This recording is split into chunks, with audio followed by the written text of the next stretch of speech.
Reasoning portion के बाद में अब हम सॉल्व करने वाले हैं मैथ्स के पोर्शन को, जिसमें यहाँ पर लगभग 25 क्वेश्चंस दिए हुए थे। अगर रीजनिंग का पोर्शन आपने नहीं देखा है तो डिस्क्रिप्शन में लिंक है, वहां से जाकर आप रीजनिंग पोर्शन को भी देख सकते हो। फिलहाल हम बात करते हैं यहाँ पर क्वेश्चन नंबर फर्स्ट से, जिसमें कहा गया है कि तीन क्रमागत सम संख्याओं का महत्तम समापवर्तक यानी कि एचसीएफ अगर हम लें तो क्या होगा। तो अगर मैं तीन कंटिन्यूअस इवन नंबर्स ले लूं, मतलब दो ले लिया, एक 4 और एक 6, तो क्या इन तीनों का एचसीएफ निकाला जा सकता है। तो देखो, एचसीएफ निकालने का सबसे अच्छा तरीका है ऐसे दो नंबर्स लो जिनके बीच में गैप सबसे कम हो। तो आप देखो 2 और 4 के बीच में 2 का गैप आ रहा है, और इस 2 से देखो कि ये तीनों नंबर्स डिवाइड हो जाएंगे क्या। अगर ये डिवाइड हो रहे हैं तो यही हमारा एचसीएफ है।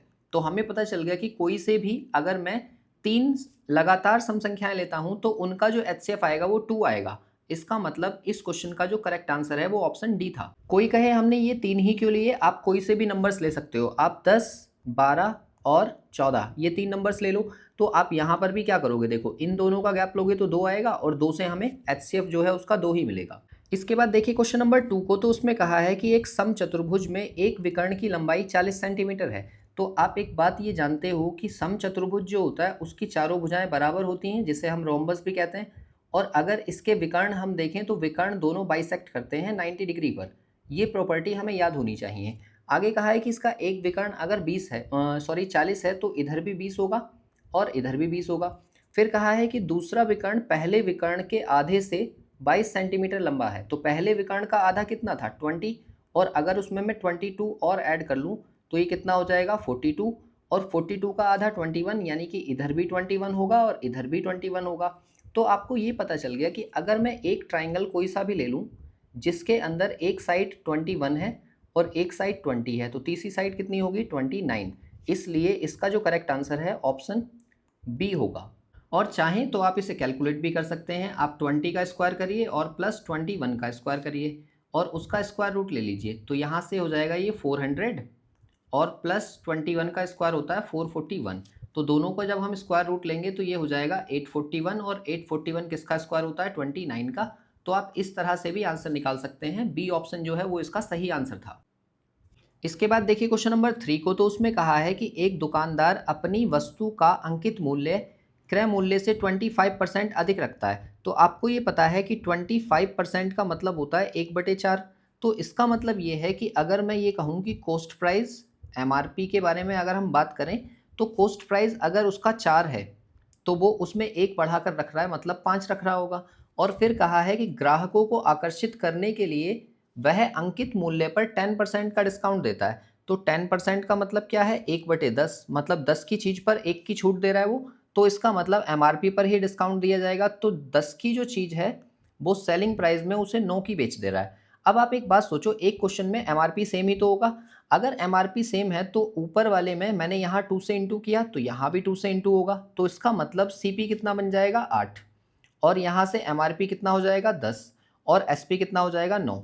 तो आपसे ये कहा जा रहा है कि भाई 8 की चीज़ अगर वो 9 में बेच रहा है तो उसे कितने का प्रॉफिट हो रहा होगा। तो आप कहोगे 1 का प्रॉफिट, और कितने पर, 8 रुपये पर, इंटू 100, और 1/8 किसका फ्रैक्शन होता है, 12.5% का। इसका मतलब इसका जो आंसर होगा वो बी ऑप्शन करेक्ट होगा। इसके बाद देखिए क्वेश्चन नंबर 4 को, तो उसमें कहा है कि यदि दो संख्याओं का एचसीएफ 16 है, तो आपसे कहा है निम्नलिखित में से कौन सा उसका एलसीएम कभी नहीं हो सकता। तो देखो, एलसीएम के और एचसीएफ के अगर रिलेशन की हम बात करें तो हमारे पास एक फॉर्मूला होता है a into b into HCF equals to LCM.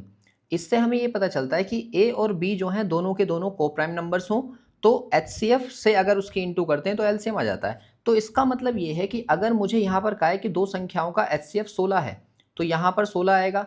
अब ए और बी के कोप्राइम होने के लिए 16 से डिवाइड होना चाहिए उसका एचसीएफ। इसका मतलब क्या है, 80 जो है वो 16 से डिवाइड हो जाता है, 48 जो है वो भी 16 से डिवाइड हो जाएगा, और 112 भी हो जाएगा। लेकिन 134 जो है ना वो 16 से डिवाइड नहीं होगा। तो इसका मतलब इसका जो सही आंसर है वो ऑप्शन सी ही है।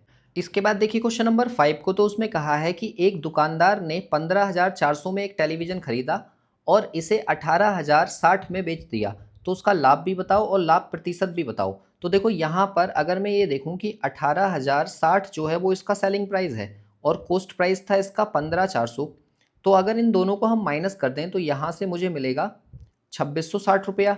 यानी कि ये प्रॉफिट का अमाउंट है कि इतने रुपए का उसको क्या हुआ है, प्रॉफिट हुआ है। तो आप ये देखो कि चारों ऑप्शंस में से किस में मुझे इतने का प्रॉफिट दिख रहा है, तो ऑप्शन बी में मुझे दिख रहा है, तो बी ही इसका करेक्ट आंसर होगा। और अगर एक ही ऑप्शन हमें ऐसा दिख रहा है जिसके अंदर 2660 है, तो ये चेक करने की आपको ज़रूरत नहीं है कि प्रॉफिट इतना होगा क्या, क्योंकि इतना कॉन्फिडेंस आपका रहना चाहिए कि अगर मुझे घटाने के बाद में ये वैल्यू दिख रही है, तो इसका मतलब इसका अगर परसेंटेज मैं कैलकुलेट करूंगा तो वो 17.27% ही होगा। इसलिए बी ऑप्शन इसका करेक्ट आंसर था। नंबर 6 को देखो तो उसमें कहा है कि ए और बी ने एक व्यवसाय में 3:2 के अनुपात में अपना धन निवेश किया। तो कह रहे हैं यदि वर्ष के अंत में कुल लाभ 7,000 रुपया मिल रहा है तो ए का हिस्सा कितना होगा। तो आप एक बात सोचो, यहाँ पर जो 7,000 रुपया लगा रहे हैं वो दोनों का हिस्सा होगा, मतलब 3 और 2 5, यानी कि ये 5 यूनिट की वैल्यू है, तो इसको 5 से डिवाइड करेंगे। और पूछा है ए का हिस्सा, तो ए का रैशनल नंबर हमारा 3 था, तो मतलब 3 से इंटू कर देंगे। तो 5 से पहले इसे काटो तो 14 पंजे 70, यानी कि 1400, और गुणा 3, तो 14 तिया 42, यानी कि 4200 रुपये जो है वो ए को मिलेगा। और ऐसा हमें कौन से ऑप्शन में दिया है, बी में, तो इसका बी ऑप्शन जो है वही करेक्ट था। इसके बाद देखिए 7 को, तो उसमें कहा है कि एक नंबर है और उसकी पावर में भी कुछ है कि विस्तार में इकाई का अंक क्या होगा। तो देखो यहाँ पर 9 हमें दिया हुआ है इसका इकाई का अंक। तो अगर 9 की मैं बात करूँ तो 9 के बारे में हमने पढ़ा है कि अगर इसकी पावर में एक ऑड नंबर होता है तो इकाई का अंक 9 आएगा, और अगर 9 की पावर में एक इवन नंबर है तो इसका इकाई का अंक 1 आएगा। अब हमें यहाँ देखना है कि इसकी पावर में नंबर है कैसा। तो देखो ये जो नंबर्स यहाँ लिखे हुए हैं ये हमें वैसे ही पता चल रहा है कि अगर इसके अंदर 2 आ गया तो 2 का मल्टीपल है, और 2 का मल्टीपल हमेशा एक सम संख्या होती है, तो इसका मतलब सम संख्या आएगा। और अगर 9 की पावर में सम संख्या है तो इकाई का अंक क्या आना चाहिए, 1। इसका मतलब इसका ए ऑप्शन जो है ना वो इसका करेक्ट आंसर होगा। क्वेश्चन नंबर 8 को देखो तो उसमें ये कहा गया है कि दो स्टेशन ए और बी एक सीधी रेखा 210 किलोमीटर की दूरी पर स्थित हैं। मतलब ऐसे मान लो एक यहाँ पर है और दूसरा यहाँ पर है, इसको हमने कहा ये ए है और इसको कहा ये बी है। कहा जा रहा है कि एक ट्रेन सुबह 7 बजे ए से प्रारंभ होती है और 35 किलोमीटर प्रति घंटा की चाल से बी की ओर चलती है। मतलब एक ट्रेन इधर से जा रही है और उसकी स्पीड कितनी है, 35 किलोमीटर प्रति घंटा, और ये कितने बजे जा रही है, ये 7 बजे जा रही है यहाँ से, ठीक है। और एक दूसरी ट्रेन है जो कि 8 बजे बी से प्रारंभ होती है और 40 किलोमीटर प्रति घंटा की चाल से ए की तरफ जाती है। मतलब एक ट्रेन इधर की साइड से इधर आ रही है और उसकी स्पीड कितनी है, 40, और उसकी जो टाइमिंग है वो 8 बजे की टाइमिंग है। इन दोनों के बीच में जो डिस्टेंस है वो 210 किलोमीटर है। तो यहाँ से आपको ध्यान क्या देना है, देखो इन दोनों का ना टाइम हमेशा सेम रखो। अगर टाइम सेम होगा तो हम यहाँ रिलेटिव स्पीड लगा सकते हैं। तो वो पूछ रहे हैं कि किस समय वो दोनों मिलेंगी, तो हम क्या काम करेंगे, ये देखेंगे कि पहली वाली ट्रेन 1 घंटे में कितनी डिस्टेंस ट्रेवल कर लेगी। तो उसकी स्पीड हमें दे रखी है 35 किलोमीटर प्रति घंटा। तो इसका मतलब 35 किलोमीटर जो है उसने स्टार्टिंग के 1 घंटे में कवर कर लिया होगा, और अब वो यहाँ पर 8 बजे ही पहुँच गई है ना। मतलब अब जो टाइमिंग है वो 8 बजे से हमने लगा ली। तो अब आप ये देखो कि अगर दोनों अपोजिट डायरेक्शन में ट्रेन आ रही होती हैं तो उनकी स्पीड जुड़ जाती है। इसका मतलब ये 40 और ये 35 ये दोनों प्लस हो जाएंगे, यानी कि हो जाएगा 75। तो 75 तो अपॉन में आएगा, और ये जो 210 था इस 210 में से ये 35 माइनस कर दूँ तो ये हो जाएगा आपका 175। अब 175 को डिवाइड करना है हमें 75 से, तो यहाँ से हमें टाइम मिल जाएगा। तो इसको हम काट लें अगर 25 से, तो 25 तिया 75 और 25 से कट जाएगा 25 सिंह 150 7 बार। अब ये दिया हुआ है 7/3 आवर्स। अब इस घंटे को मैं चेंज कर सकता हूँ सही बटे में, यानी कि ये हो जाएगा 3 2 जा 6 और 1/3, और इसको मैं 60 से इंटू करके 20 मिनट्स, यानी कि ये जो टाइम आ जाएगा 2 घंटे 20 मिनट का आ जाएगा। तो 8 बजे के बाद में 2 घंटे 20 मिनट बाद ये दोनों आपस में मिलेंगी। तो 8 के 2 घंटे बाद 10 बजेगा, और 10:20 मुझे दिया है ऑप्शन सी में। तो इस क्वेश्चन का जो करेक्ट आंसर था वो ऑप्शन सी था। इसके बाद देखिए क्वेश्चन नंबर 9 को, तो उसमें कहा है कि 3 वर्ष की अवधि में 11% वार्षिक ब्याज की दर से 49,000 रुपीज़ मूलधन जो दिया है उस पर साधारण ब्याज की गणना कीजिए। तो देखो साधारण ब्याज मैंने आपको सिखाया है कि हमेशा RT% होता है। RT% का मतलब क्या है, जो हमें दिया है 49,000 उसका RT% मतलब 3 साल की बात हो रही है 11% में, तो 11 तिया 33, यानी कि 33% हमें कैलकुलेट करना है। अब यहाँ पर ध्यान से देखो, ये 2 जीरो से ये 2 जीरो कट हो जाएंगे। अब इसका मतलब क्या है कि यहाँ के बाद में मुझे मिलेगा 490 इंटू 33। अब ध्यान से समझो, एक जीरो तो यूनिट प्लेस पर आएगा ही आएगा, और उससे अगली डिजिट में निकाल सकता हूँ कैसे, इस 3 की इंटू होगी इस 9 से, तो 9 या 27 यानी कि 70 आना चाहिए। तो ऐसा ऑप्शन जिसके यूनिट प्लेस पर मतलब लास्ट के 2 डिजिट 70 हैं वो मेरा आंसर है। और ऐसा मुझे कौन से ऑप्शन में दिख रहा है? ऑप्शन ए में, तो ए ही इसका करेक्ट आंसर होगा। इसके बाद देखिए क्वेश्चन नंबर 10 को, तो उसमें ये कहा गया है कि 15 के दो गुणजों का एलसीएम आपको इतना दिया है, यदि पहली संख्या 75 है तो दूसरी संख्या क्या होगी? तो देखो इसके लिए आपने एक फॉर्मूला पढ़ा होगा, first number into second number जो होता है वो बराबर होता है एलसीएम इंटू एचसीएफ के। अब आप यहाँ पर ये सोचो कि हमें क्या क्या दिया हुआ है। तो देखो एलसीएम आपको दिया है 1200, ठीक है, और इंटू एचसीएफ की वैल्यू 15 के गुणज हैं, तो जाहिर सी बात है 15 इसका एचसीएफ हो गया। और पहला नंबर आपको दिया है 75, तो दूसरा नंबर आपको निकालना है। तो आप देखो कि पहला नंबर जब इसके अपॉन में जाएगा तो अपॉन में 75 भी तो जाएगा, या इसको मैं यहाँ लिख रहा हूँ कि 1200 गुणा 15 और बटे 75। तो आप देखो इसको कट कर लेते हैं, तो 15 पंजे 75 और 5 से ये कट जाएगा, 5 दूनी 10, 5 चौक 20 यानी कि 240। और 240 मुझे कौन से ऑप्शन में दिख रहा है? ऑप्शन डी में, तो डी ही इसका करेक्ट आंसर है। इसके बाद देखिए क्वेश्चन नंबर 11 को, तो उसमें कहा है कि एक बक्से की लंबाई इतनी है, चौड़ाई इतनी है, ऊंचाई इतनी है, तीनों आपको दे रखी है, तो इसका कुल पृष्ठीय क्षेत्रफल क्या होगा? अब देखो कुल पृष्ठीय क्षेत्रफल घनाभ का अगर निकालें तो फॉर्मूला होता है l b plus b h और प्लस एच एल और उसका इंटू 2। तो इस वाले फॉर्मूले में हम वैल्यू भरेंगे, तो वैल्यू आप भरो 2, एल की वैल्यू आपको दे रखी है 11.1 और इंटू बी की वैल्यू आपको दे रखी है 5.5, तो यहाँ पर 5.5 प्लस अब b की वैल्यू आपको दे रखी है 5.5 और इंटू एच की वैल्यू आपको दी है 7.7 और फिर उसके बाद में प्लस अगला टर्म दिया है 7.7 और इंटू जो l है वो हमारे पास है 11.1। अब ये वाली वैल्यू हमें सॉल्व करनी है, बट ज़रा सुनो, अगर आप इसको सॉल्व करोगे बेशक आपका आंसर आ जाएगा, कोई दिक्कत नहीं है, लेकिन आप देखो कि यहाँ पर अगर थोड़ा सा सेंस लगाओ तो बिना कैलकुलेट किए भी हम इसका आंसर निकाल सकते हैं। ये जितने भी नंबर्स हैं इन नंबर्स को ज़रा घूर कर देखो तो आप देखोगे कि हर एक के बाद डेसिमल के बाद एक ही डिजिट है, यानी कि अगर मैं मल्टीप्लाई करूं तो मुझे 2 के बाद डेसिमल लगाना पड़ेगा, और अगर 2 के बाद डेसिमल लगेगा तो मुझे पता है कि 2 डिजिट लास्ट में छूटेंगी और फिर डेसिमल आएगा, इस तरह से है। और फिर दूसरी चीज़, अब यहाँ से इतना हमने सुन लिया, इसके बाद में ये देखो कि यहाँ पर 2 दिया है, तो यानी कि 2 का मल्टीपल होगा, और अगर 2 का मल्टीपल होगा तो एक इवन नंबर होगा। इसका मतलब डी ऑप्शन तो मैं यहाँ से हटा सकता हूँ क्योंकि देखो इवन नंबर नहीं है, 7 है यूनिट प्लेस पर, बट इसमें 8 है, इसमें 4 है और इसमें 4 है, तो ये बच सकते हैं। लेकिन तुरंत ही याद करो, मैंने अभी आपको बताया कि ये वाला तो एलिमिनेट हो गया और डेसिमल के बाद में 2 डिजिट होने चाहिए। अब 2 डिजिट देखो इसमें नहीं है बी में, तो इसको भी हमने हटा दिया, और ए में भी नहीं है, इसको भी हमने हटा दिया, तो क्या बचा? सिर्फ सी, तो सी ही मेरा करेक्ट आंसर होगा।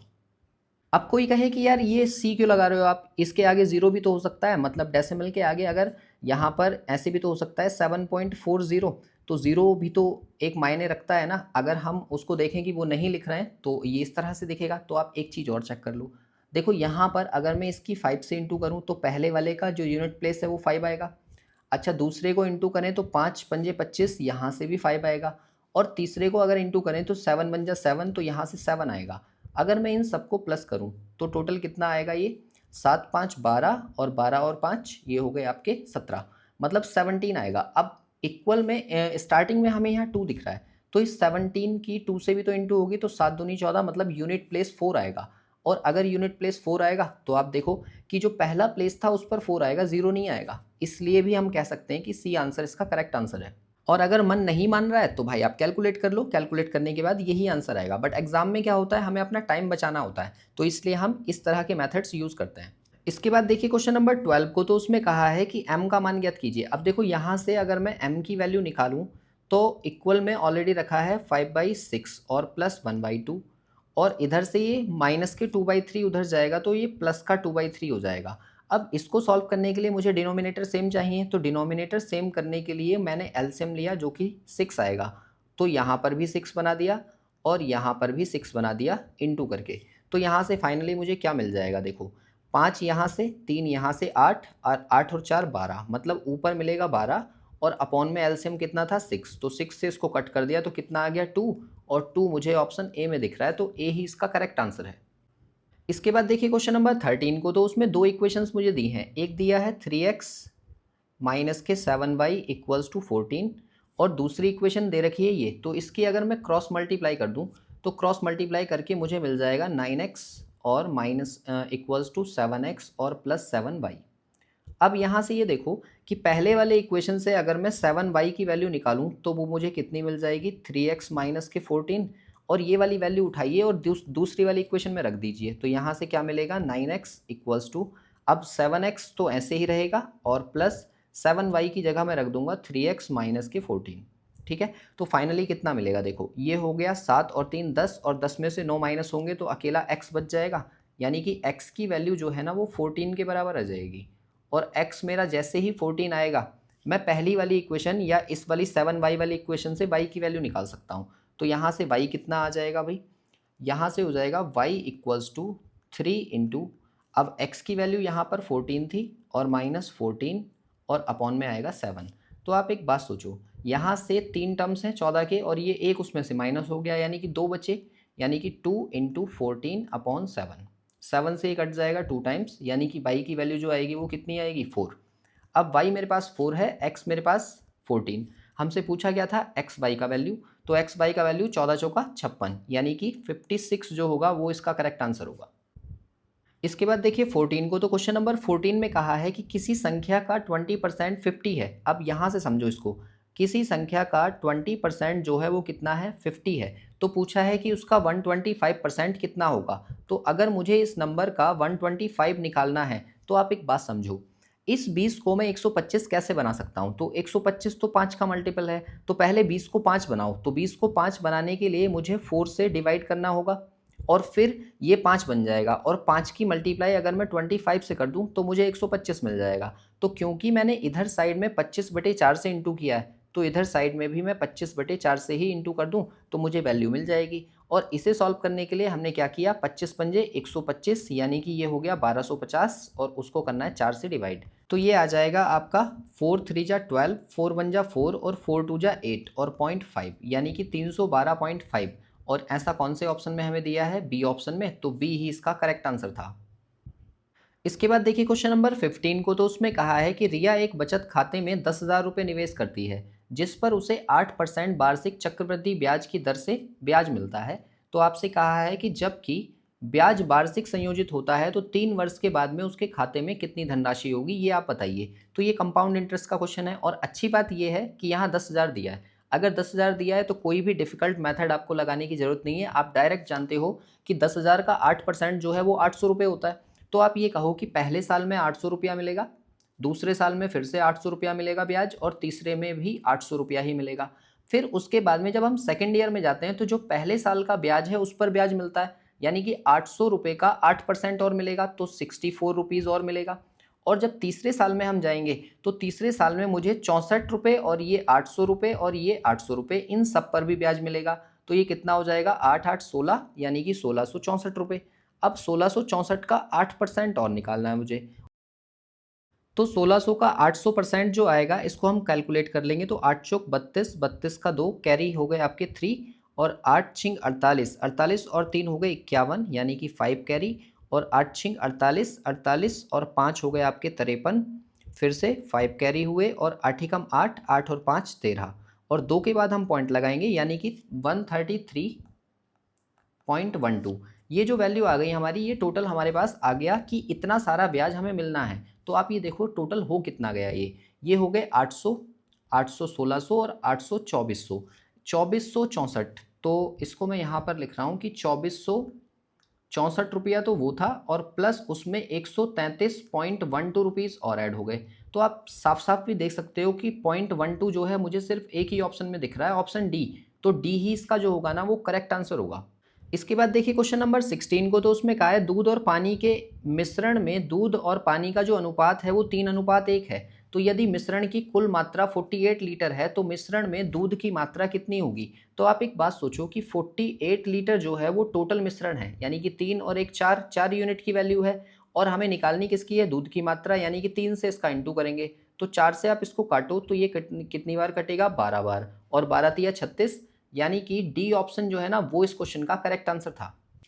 ऐसे ही देखो क्वेश्चन नंबर 17 है, उसमें कहा है दो संख्याओं का जो योग है वो 72 है। तो 72 जो है वो दोनों की वैल्यू दी हुई है और उनका अनुपात 2 और 4 है, यानी कि 6 यूनिट की वैल्यू हो गई, और इंटू पूछा है उनमें से छोटी संख्या क्या होगी, तो छोटी संख्या उसमें 2 यूनिट है ना, तो इंटू 2 की हमें वैल्यू निकालनी है। तो 2 से ये कटेगा 3 बार और 3 से इसको हम कट कर देंगे, 3 दूनी 6 और 3 चौक 12, यानी कि 24 जो होगा ना वो छोटा नंबर होगा। तो बी ऑप्शन जो है वो करेक्ट आंसर है।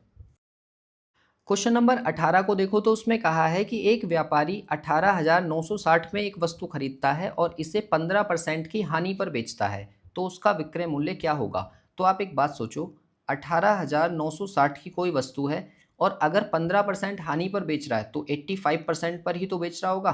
तो ये हो गया, एक जीरो से एक जीरो तो कट जाएगा। अब इसके बाद में हमें सॉल्व करना है, तो इसके बाद सॉल्व करने के बाद एक के बाद पॉइंट लगेगा। अब आपको पता है कि पॉइंट का तो कोई नंबर इसमें है नहीं, तो इसका मतलब एक के बाद डेसिमल लगा होगा। तो हम क्या करेंगे, लास्ट की 2 डिजिट निकालते हैं, उससे हमें शायद कुछ हेल्प मिलेगी। तो लास्ट की 2 डिजिट कैसे निकलेंगी, ध्यान से समझो।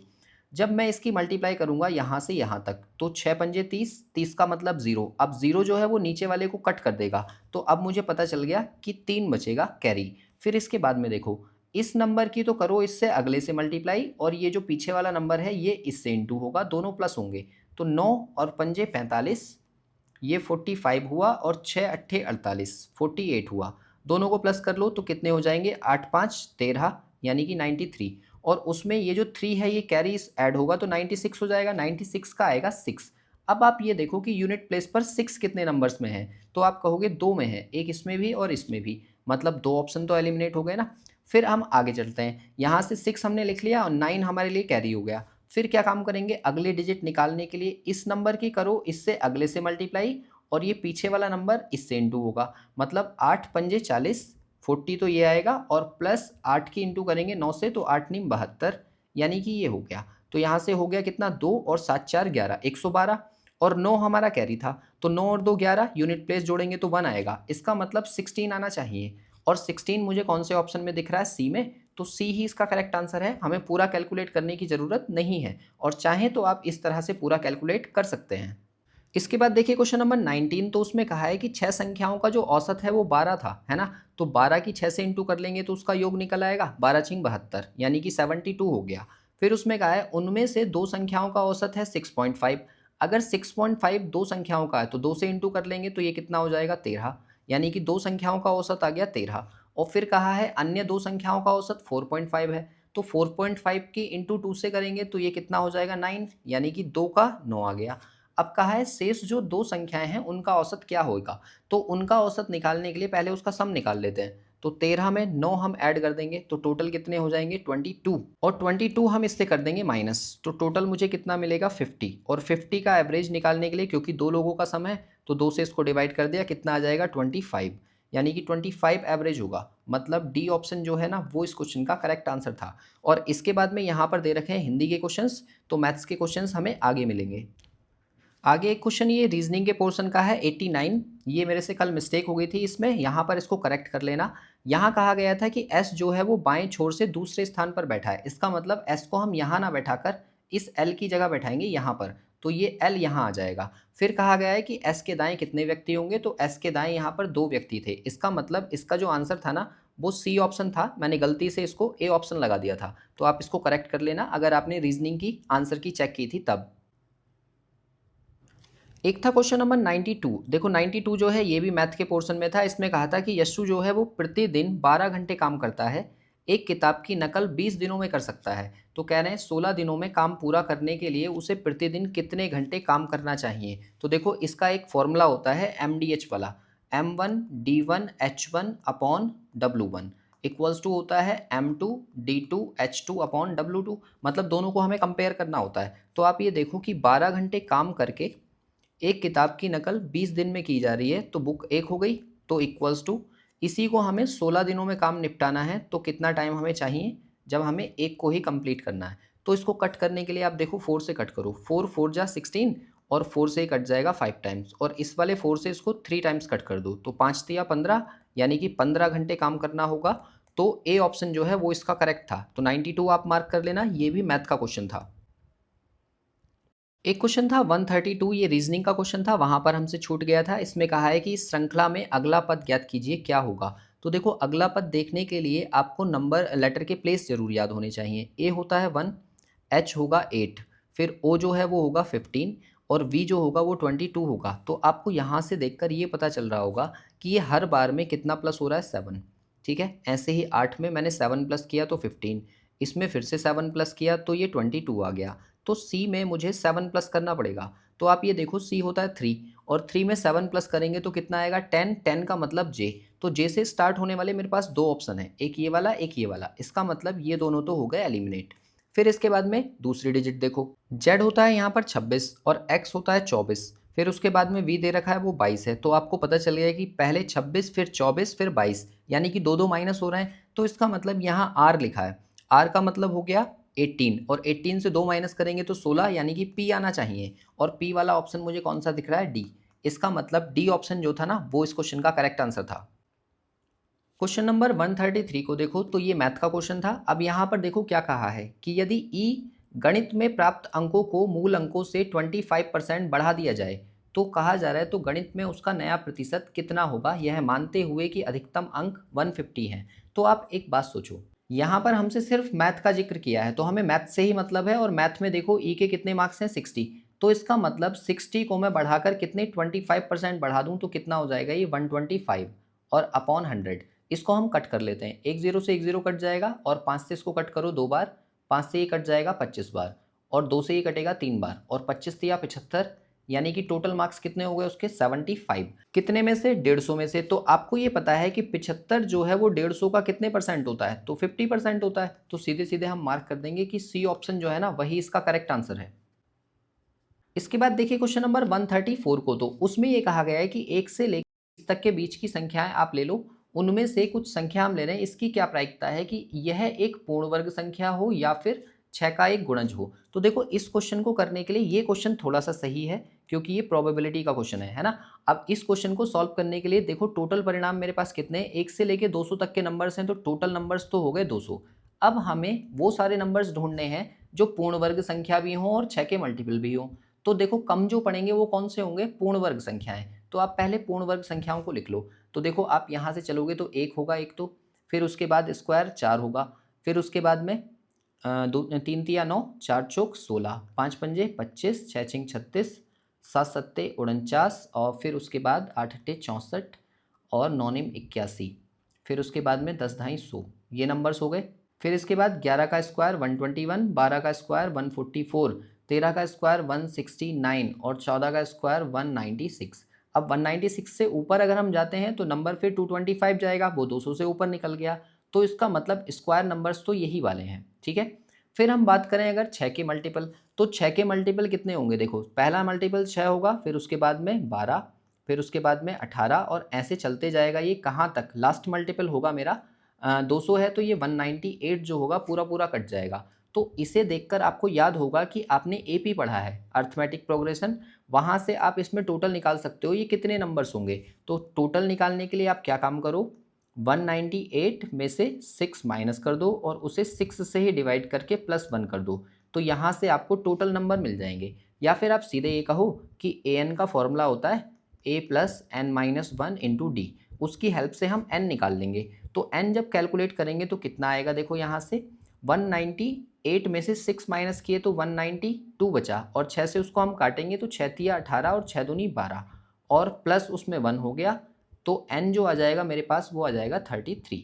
तो देखो 33 नंबर हमने यहाँ से देखे और ये नंबर्स कितने हैं, 1 2 3 4 5 6 7 8 9 10 11 12 13 14 नंबर्स ये हैं। अब ध्यान से सुनो, यहाँ पर आता है एक टर्निंग पॉइंट, और वो टर्निंग पॉइंट ये है कि हमने यहाँ पर जब ये परफेक्ट स्क्वायर नंबर लिए तो इसमें वो वाले भी लिए जो 6 के मल्टीपल हैं। तो 6 के मल्टीपल कौन कौन से नंबर्स हैं, तो आप ये कहोगे कि एक तो 36 है, वो भी 6 का मल्टीपल है, और फिर उसके बाद में एक नंबर हो गया आपका 144, ये भी 6 का मल्टीपल है। फिर इसके बाद में ये 6 का मल्टीपल है, तो इन दोनों को हमें इसमें काउंट नहीं करना है। क्यों नहीं करना है, क्योंकि 6 में भी काउंट कर लिया और इधर भी काउंट कर लेंगे तो ये 2 बार हो जाएंगे। इसका मतलब टोटल नंबर बचे कितने, 33 थे और प्लस उसमें 14 हमने ऐड कर दिए और उसमें से 2 माइनस कर दिए, तो टोटल मिलाकर कितने हुए, 4 3 7, 7 में से 2 गए तो 5 बचे, है ना। और यहाँ पर हो गए आपके 45। तो टोटल जो नंबर्स है ना वो 45 हो गए। अब 45 की प्रोबेबिलिटी अगर मैं निकालूं तो 45 जो है वो टोटल कितने में से है, 200 में से है। तो अगर मैं इसका आंसर देखूं तो 45/200 होना चाहिए, लेकिन मुझे ऐसा कोई भी ऑप्शन नहीं दिख रहा है, तो इसको कट कर लो। 5 से इसको कट करेंगे तो 5 निम 45 और 5 से कट जाएगा, 5 चौक 20 यानी कि 40। मतलब इसका जो करेक्ट आंसर होगा ना वो 9/40 होगा, मतलब सी ऑप्शन जो है वो करेक्ट है।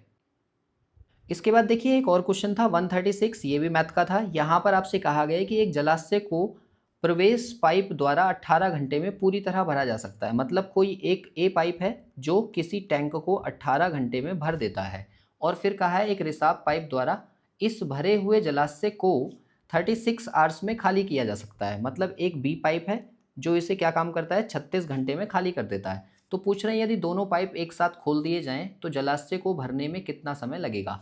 तो आप ये देखो, इन दोनों का एलसीएम हम ले लेंगे तो कितना आ जाएगा, वो 36। और 36 18 से अगर इसको डिवाइड करें तो 2 बार जाएगा, और 36 से इसको डिवाइड करें तो 1 बार। मतलब भरने की कैपेसिटी है 2 यूनिट और खाली करने की कैपेसिटी है 1 यूनिट। अगर ये दोनों एक साथ चलें तो 36 बटे दोनों को प्लस करेंगे तो 1 आएगा, और 1 से डिवाइड करेंगे तो 36 ही आएगा। मतलब 36 घंटे लगेंगे। तो सी ऑप्शन जो है ना वो इस क्वेश्चन का करेक्ट आंसर था। इसके बाद देखिए एक और क्वेश्चन था 138। तो 138 में कहा है कि एक फोटोग्राफर 6 लोगों को एक पंक्ति में खड़ा करता है, लेकिन 2 व्यक्ति एक दूसरे के बगल में खड़े होने से इनकार कर देते हैं। तो इस व्यवस्था को कितने तरीके से किया जा सकता है। तो भाई ये जो क्वेश्चन था ना, ये क्वेश्चन था आपका परमुटेशन एंड कॉम्बिनेशन का। तो देखो 6 लोगों को अगर हम व्यवस्थित करें तो इसके परमुटेशन निकलेंगे। इसका मतलब 6 फैक्टोरियल, और 6 फैक्टोरियल का मतलब है 6 गुणा 5 गुणा 4 गुणा 3 गुणा 2 गुणा 1, यानी कि टोटल हो गया ये 720। मतलब 720 तरीके हो सकते हैं, लेकिन उसमें क्या कहा गया है कि 2 व्यक्ति ऐसे हैं जो एक दूसरे के बगल में खड़े होने से मना कर देते हैं। तो हम ये कहें कि उन दोनों को जो है ना, हम वो वाले पेयर निकाल लेते हैं जब ये साथ में खड़े होंगे। तो अगर मैं 6 व्यक्ति खड़े करूँ तो 1 2 3 4 5 6 ये लोग। अब यहाँ पर ये जो 2 हैं ना, ये कह रहे हैं कि हम साथ में खड़े नहीं हो रहे, तो हमने वो पॉसिबिलिटीज़ निकालनी है जो ये साथ में खड़े होंगे। तो इनको मैंने 1 यूनिट मान लिया। मतलब ये ए है और ये बी है। तो इसको अगर ऐसे खड़ा करें तो 4 लोग ये हो गए और 1 ये पेयर हो गया। तो मतलब टोटल 5 फैक्टोरियल, और 5 फैक्टोरियल का मतलब कितना है, 5 गुणा 4 गुणा 3 गुणा 2 गुणा 1। तो ये कितना हो जाएगा, 5 चौक 20 या 60 दूनी 120। मतलब 120 तरीके तो ये हो गए। और फिर ये दोनों आपस में भी तो एक्सचेंज कर सकते हैं। मतलब बी इधर खड़ा हो और ए इधर खड़ा हो। तो इसका मतलब क्या है, इसके 2 पॉसिबिलिटीज़ और बनेंगे। तो 120 की इंटू हमने 2 में कर ली, तो टोटल मिलाकर कितने हो गए, 12 दूनी 24, यानी कि 240 तरीके ये हो गए जब ये दोनों साथ में खड़े होंगे। और टोटल कितने थे हमारे पास, 720। तो अब हम क्या काम करें, 720 में से ये वाले तरीके माइनस कर देते हैं जिसमें ये साथ में खड़े होंगे। तो टोटल कितने आ जाएंगे, 480। यानी कि सी ऑप्शन जो है ना वो इस क्वेश्चन का करेक्ट आंसर था। इसके बाद देखिए एक और क्वेश्चन था 139। तो उसमें कहा है कि 100 से 199 के बीच एक ऐसी संख्या आपको चुननी है जिसकी प्रायिकता क्या होगी कि वह 2 से विभाजित हो और उनमें सम संख्या होनी चाहिए। तो देखो यहाँ पर अगर एक सम संख्या की बात हो रही है तो पहले तो आप ये देखो कि 100 से 199 तक टोटल नंबर्स कितने हुए। तो आप कहोगे कि टोटल नंबर्स आपके 100 ही होंगे। क्यों होंगे 100 नंबर, 199 तो ये हो गए और उसमें से मैंने 100 माइनस कर दिए तो कितने बचे 99, और जो 100 वाला है उसको भी शामिल करना है। तो इसका मतलब टोटल नंबर कितने हो गए 100। मतलब अपॉन में तो 100 आएगा ही आएगा। फिर इसके बाद में देखो कहा गया है कि 2 से विभाज्य। अब 2 से विभाजित वो संख्याएं होंगी जिसका यूनिट प्लेस 0 होगा, 2 होगा, 4 होगा या 6 होगा या 8 होगा। तो ये टोटल कितनी पॉसिबिलिटीज बननी है, 1 2 3 4 5, मतलब 5 डिजिट का। अब 5 डिजिट के 5 केस बनेंगे तो टोटल कितने आ गए, ये 25। तो मतलब यहाँ से जो हमारा आंसर आना चाहिए वो 25/100 आना चाहिए, क्योंकि 101 आएगा, फिर 102 आएगा, 103 आएगा। तो उसमें जो स्टार्टिंग का नंबर है वो तो 1 ही रहेगा। तो टोटल 5 केस बनेंगे तो 25 से हमने इंटू कर दिया, तो टोटल कितना आ जाएगा 1/4। यानी कि सी ऑप्शन जो होगा ना वो इस क्वेश्चन का करेक्ट आंसर होगा। एक और क्वेश्चन था ये 140। यहाँ पर ये भी मेरे से कल रीजनिंग में छूट गया था, तो आप इसको भी देख लो कैसे करना था। BASKET बास्केट आपको दिया हुआ था। आपसे कहा गया था कि अंग्रेजी वर्णमाला के अनुसार इसको पुनर्व्यवस्थित करो बढ़ते हुए क्रम में। ठीक है, तो आप क्या कहोगे, इसके लेटर के प्लेस लिख लेते हैं। 2 होगा, ये 1, ये 19, ये 11, ये 5 और ये 20। अगर मैं इसको अरेंज करूँ तो सबसे पहले ए आएगा, फिर बी आएगा, फिर उसके बाद ई आएगा, फिर उसके बाद में 5 से बड़ा नंबर क्या है 11 यानी कि के, फिर 19 यानी कि एस, और फिर लास्ट में 20 यानी कि टी।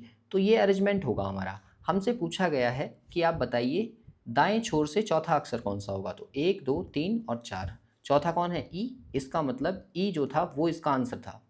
एक और क्वेश्चन आपके सामने है 143 जो है ये भी मैथ का क्वेश्चन था। यहाँ पर कहा था 5 की पावर 0, तो 5 की पावर 0 जो है वो 1 होगा। ऐसे ही 0 फैक्टोरियल, तो 0 फैक्टोरियल की वैल्यू भी 1 होती है। इसके बाद 1 की पावर 5, तो 1 की पावर 5 करेंगे तो ये भी 1 होगा, और -1 का स्क्वायर करेंगे तो -1 का स्क्वायर होने के बाद +1 ही आएगा। तो मतलब इसका जो करेक्ट आंसर था वो ऑप्शन ए था, तो ए ही आपको मार्क करना था। और यहाँ पर मैथ के भी सारे के सारे क्वेश्चंस मैंने आपको करा दिए। आप मुझे कमेंट करके बताओ कि मैथ पोर्शन में कौन से क्वेश्चंस ऐसे थे जो आपको सबसे ज़्यादा टफ लग रहे थे या फिर आपको करने नहीं आते थे। मुझे कमेंट करके बताओ कि टोटल रीजनिंग और यहाँ पर रीजनिंग और प्लस मैथ के टोटल मिलाकर लगभग 75 के आसपास क्वेश्चंस थे। तो आप मुझे कमेंट करके बताओ कि 75 में से आपका स्कोर कितना रहा।